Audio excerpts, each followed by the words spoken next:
Buenas tardes, me presento, soy Zoe Seminara Cunto, soy alumna de la UDH del Hospital Rivadavia, soy ayudante de Bioquímica Humana en la Cátedra 1 de la Facultad de Medicina y soy aspirante a formar parte del cuerpo docente de la tercera cátedra de Farmacología. El tema de mi presentación es diazepam. El diazepam es un fármaco también conocido como Valium, por su nombre comercial, que es ansiolítico, sedante e hipnótico, que actúa sobre el sistema nervioso, disminuyendo la actividad y moderando la excitación neuronal. ¿Qué significa que sea un fármaco ansiolítico? Que va a disminuir la ansiedad o la angustia del paciente. ¿Qué quiere decir que sea sedante? Que va a disminuir el estado de alerta en el paciente. ¿Y qué quiere decir que sea hipnótico? Que va a inducir el sueño en el paciente. El diazepam va a formar parte de la familia de las benzodiazepinas, que son fármacos que actúan estimulando la acción inhibitoria del receptor GABA-A, principalmente a nivel del sistema nervioso central. Las benzodiazepinas están formadas por un anillo de benceno con 6 elementos unido a un anillo de diazepina con 7 elementos. Es importante conocer la estructura del diazepam para entender su metabolismo, del cual hablaremos posteriormente en esta clase. El diazepam es un remedio muy consumido en nuestro país, según un estudio nacional hecho por el CEDRONAR, que es la Secretaría de Políticas Integrales sobre Drogas de la Nación Argentina, que demostró que el 23% de las mujeres y casi el 13% de los hombres en Argentina consumían ansiolíticos a lo largo de su vida, siendo el diazepam uno de los ansiolíticos más comunes, por lo cual es importante que conozcamos sus características farmacológicas. Vamos a comenzar hablando de la farmacocinética del diazepam. Este fármaco se puede administrar por distintas vías, siendo la principal la vía oral.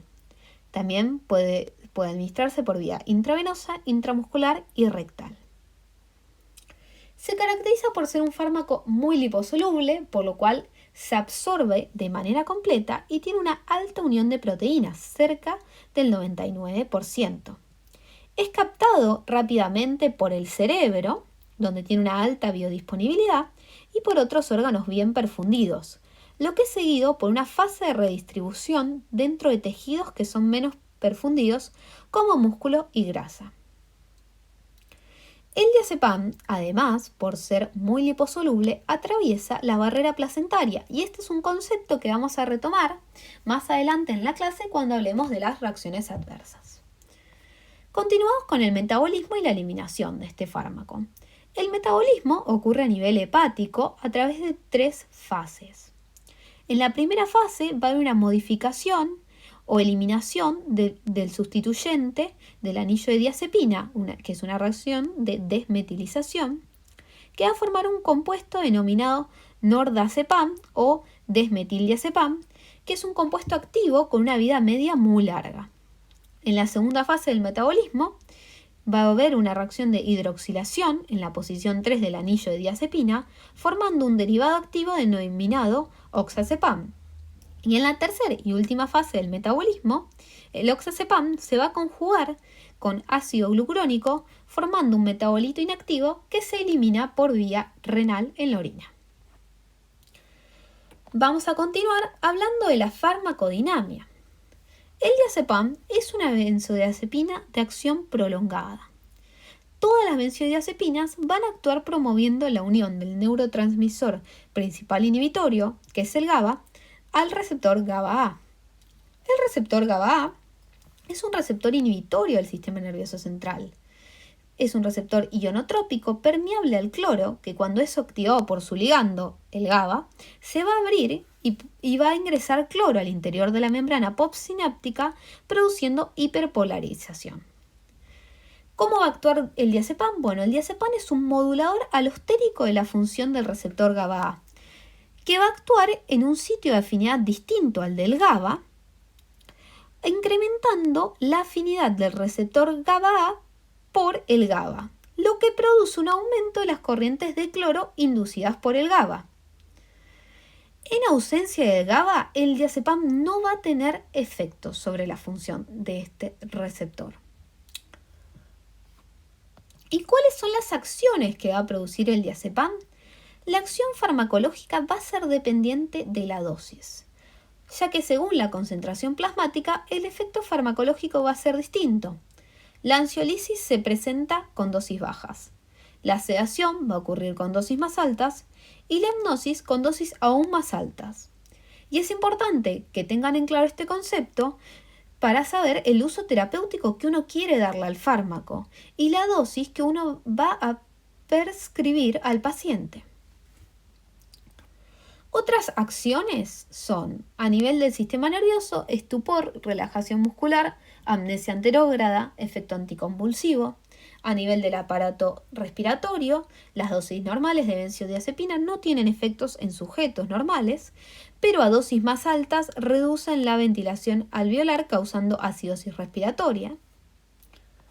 A nivel del sistema cardiovascular, los efectos cardiovasculares en sujetos sanos y a dosis bajas son menores, pero en dosis más altas el diazepam va a disminuir la presión arterial y va a incrementar la frecuencia cardíaca. Y a nivel del tracto gastrointestinal, se considera que mejoran los desórdenes gastrointestinales relacionados con la ansiedad, pero no hay suficientes evidencias de sus acciones directas sobre estos órganos. ¿Cuáles son las indicaciones del diazepam? Es decir, ante qué situaciones terapéuticas uno le da a los pacientes diazepam, principalmente los desórdenes de ansiedad por su acción ansiolítica, los ataques de pánico por lo mismo, el insomnio transitorio por su acción hipnótica y la acaticia por su acción de relajante muscular. Otros usos son la abstinencia alcohólica, la medicación preanestésica y la relajación del músculo esquelético. ¿Cuáles son los efectos adversos? En dosis altas, el diazepam puede causar incoordinación motora, mareos, lasitud, confusión, amnesia anterógrada, dolor de cabeza, visión borrosa y a nivel psicológico puede causar alucinaciones, reacciones de desinhibición o descontrol, comportamiento hipomaníaco, paranoia, depresión e impulsos suicidas. Es importante tener presente que los efectos sedativos y la incoordinación motora son frecuentes en los ancianos porque estos metabolizan más lento al diazepam. Por eso no es recomendable la prescripción de este fármaco en este grupo. Otro concepto a tener en cuenta es que, como dijimos anteriormente, el diazepam atraviesa la barrera placentaria, por lo que el consumo de este fármaco en embarazadas puede causar hipotermia, hipotonía y depresión respiratoria en el neonato. ¿Cuáles son las principales contraindicaciones? Tenemos la miastenia gravis, ya que la actividad de relajante muscular del diazepam puede producir un empeoramiento de la enfermedad. La insuficiencia hepática, principalmente si hay una alteración de las glucoroniltransferasas, porque esto puede presentar defectos en el metabolismo. La insuficiencia renal, porque puede presentar defectos en la eliminación. El embarazo y la lactancia, porque como dijimos recién, el diazepam atraviesa la barrera placentaria causando efectos nocivos en el feto, la enfermedad pulmonar obstructiva crónica, porque el diazepam puede producir una disminución de la ventilación alveolar, y la hipercapnia crónica severa. ¿Con qué compuestos interactúa el diazepam? El diazepam interactúa con una larga lista de compuestos, pero yo elegí estos tres principalmente. ¿Por qué? Por su elevado consumo en nuestra sociedad. El alcohol, los estrógenos principalmente como anticonceptivos orales y el omeprazol como antiácido. Estos tres compuestos van a inhibir el metabolismo hepático del diazepam, lo que prolonga su acción, potenciando sus efectos. Además, hay estudios que indican que el consumo de alcohol potencia los efectos depresores del sistema nervioso central por el diazepam. Entonces, para concluir la clase, el diazepam es un fármaco muy utilizado actualmente, por lo cual es muy importante conocer sus características farmacológicas.